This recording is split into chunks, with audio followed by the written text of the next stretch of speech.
it's not a coincidence that every terroristic act, almost every terroristic act aimed and based on this fascist book, the Quran, and this wrong ideology, the Islam, unfortunately has been done by people but from this was a Islamic. handful compared to, you know, hundreds of millions Well, of people. unfortunately, it is not a handful.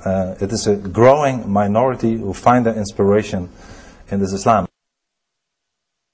I hate political correctness in a way that I'm not a cultural relativist. I don't believe that cultures are equal. I believe that our culture is far better than a retarded Islamic culture. I believe that we are. You're calling that we the should Islamic pride it. culture retarded. It is. It is. Look at how in You this know, people culture hearing women. those words at home or around the world will absolutely go crazy when you hear that. Well, this is not my aim, but I give you an honest answer about what I believe.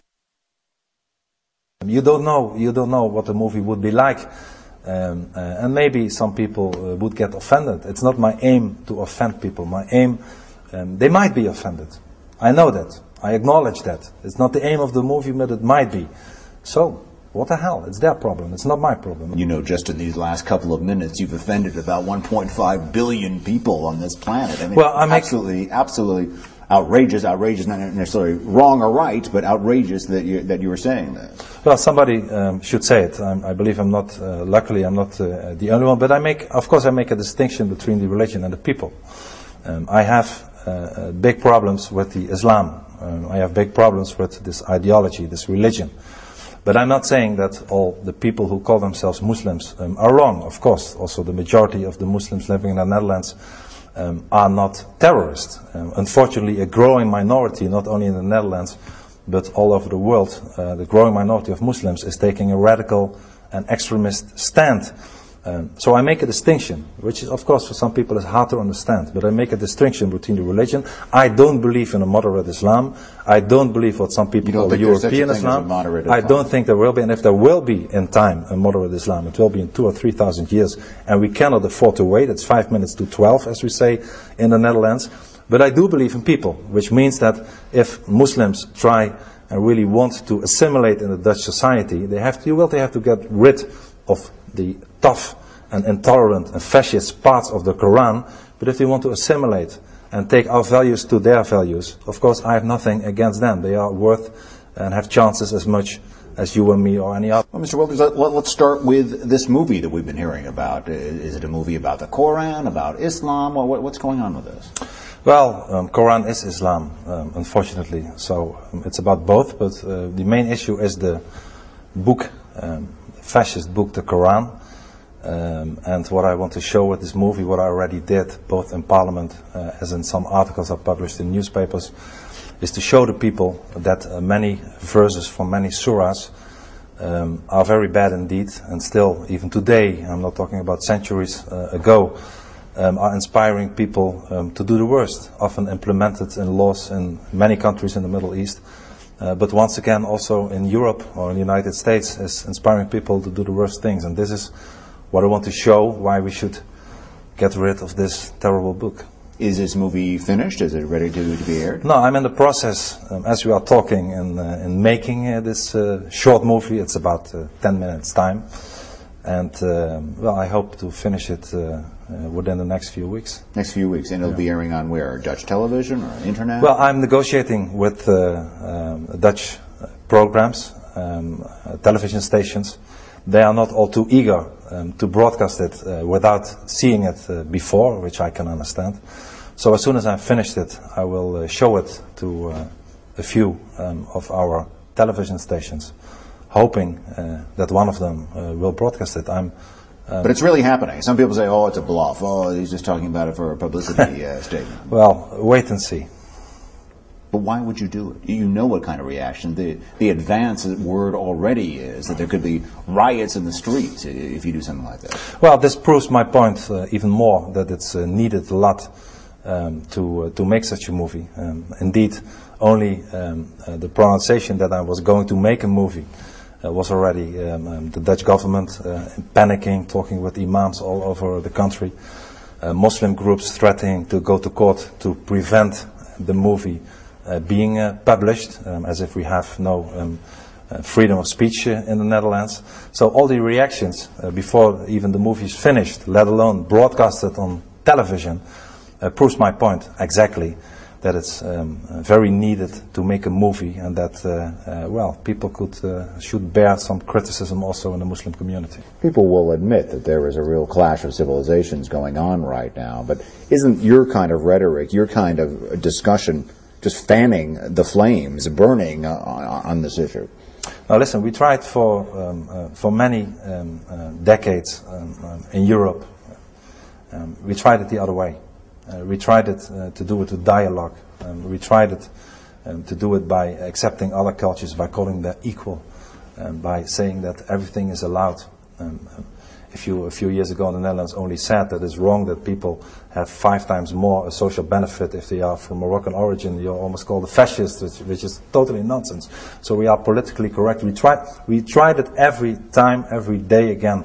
And politicians who invented the multicultural society, of course, are not eager to admit that they were wrong, that there at least are also backsides of this concept of multicultural society, cultural relativism, especially if you do it our way, unlike the way in the United States, where at least people have an incentive to go to work, to integrate. If not, you face your own problems, which is totally different in the Netherlands, besides the fact that we have totally different kinds of immigrants, from the mountains of Morocco or from countries where they go to the United States. It's not to be compared. The concept of immigrants in the United States and Europe and the Netherlands is totally, totally different. People have the image of Holland as kind of a model of multiculturalism, as kind of low-key politics, basically people getting along, living among each other.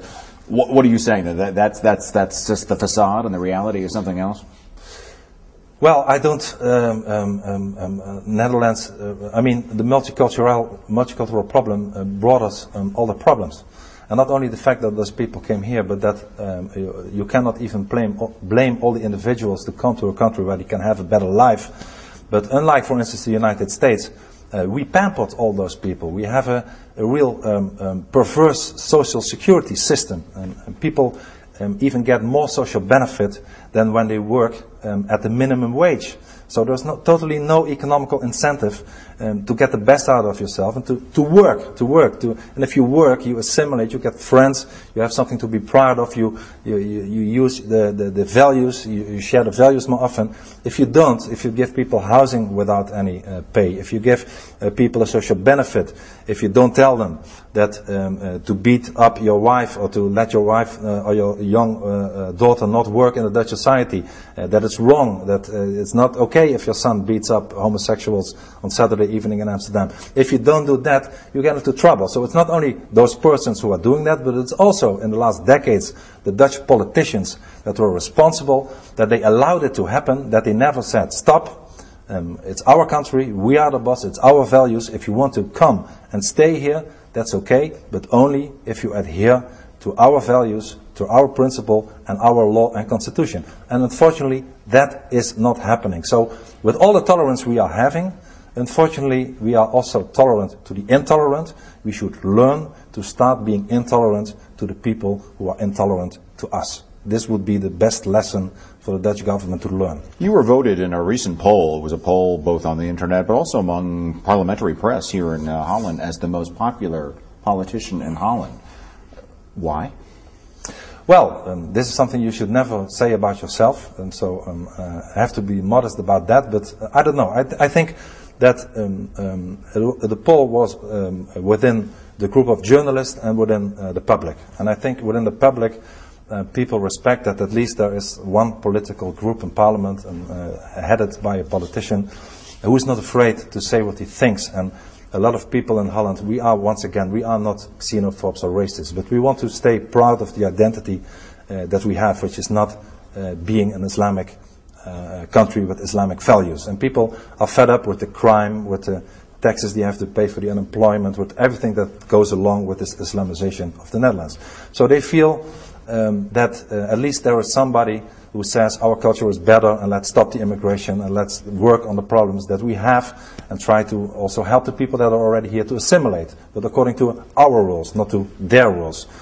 Then for the journalists who are mostish very leftish in my country, unfortunately, I believe most of them really don't like me too much, but at least they respect the fact that, I make sure that there is a debate, at least in the Netherlands, that in the last year there is some discussion in the parliament, and that we, with our party with 9 seats out of 150 seats in total, which I'm very proud of, but we are not the biggest party, we are the 5th largest party in the Dutch parliament, are dominating on many issues the political discussion in the Netherlands. And I think even journalists respect that, even though most of them are left and don't really appreciate what I have to say. Right, the murder of Pim Fortuyn has to be on your mind. Others driven out of the country because of security. I assume you still have a phalanx of security around you, correct? Yeah. What is it like to live that way? Well, it's something that you really would not wish your worst enemy to have. They are all friendly persons and guys, of course, but it's like losing your own freedom. You are not free to move around or to have a private life or to really have any aspect of freedom in your life now for 3.5 years almost. But still, you do not hear me complain, even though I hate such a kind of life, especially in my personal life. But you're living with the threat of death. Yes, and all the security surrounding that. But I have really the adrenaline through my veins. Is really the fact that I feel a lot of support within my country to really make a change, be proud of our identity, not be a xenophobe or racist, but speaking out against the ideology that is really threatening everything in the West that we stand for. But all the costs, all the government attention to protect you as an individual, wouldn't it make sense just to temper what you're saying a little bit, just to be a little bit more careful with the comments you make about a broad swath of population out there?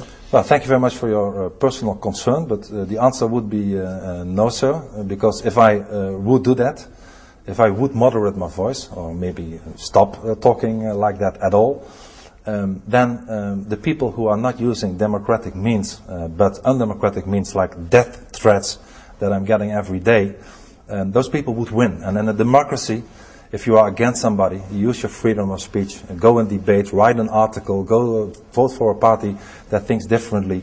This is democracy. This is civil society. This is everything that should be done in a democracy.